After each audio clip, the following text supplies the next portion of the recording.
What's up, everybody? So there's a bit of an update in the Chester Weger case. If you're not familiar with him, check out the documentary, The Murder at Starved Rock. It's really good and a very interesting story. This comes from shawlocal.com and is linked in the description below. Headline is, Chester Weger hopes for DNA results in Starved Rock murder case by January 10th. Now it's January 10th, 2024, obviously. Chester Weger is on track to get a hearing in which he'll argue he was framed for the murder, but it won't happen in 2023. On Friday, this was posted on October 21st, 2023. So last Friday, the 84-year-old parolee appeared in circuit court for a status hearing on his ongoing effort to overturn his conviction for a murder in 1960.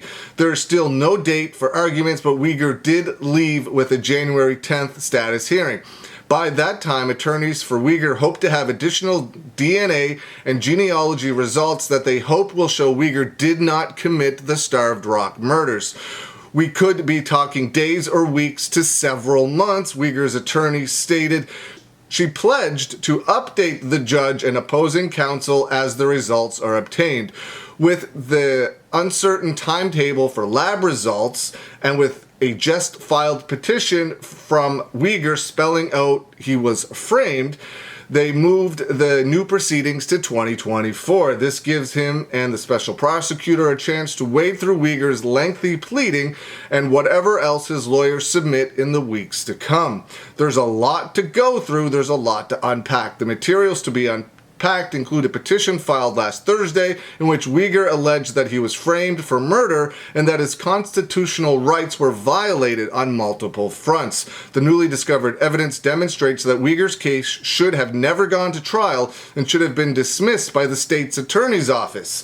Most of the contents of the petition filed Thursday, about 90 pages in length, will be familiar to anyone who's followed Hale's podcast. In the podcast, Hale said investigators in the 1960s coerced Weger's confession, ignored leads pointing to other suspects, and disregarded evidence of Weger's innocence. As previously reported, Weger cleared a key hurdle, the first of three needed to prove him innocent of the Starved Rock murders.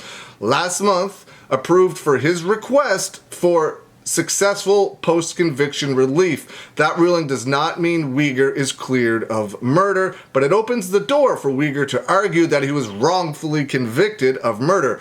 Weger was sentenced to life in prison for the 1960 murder of Lillian Oetting, who was found bludgeoned to death along with two companions. He confessed to the killing but recanted and has spent the last 6 decades trying to throw out his conviction. So it's going to be very interesting to see what those DNA results bring.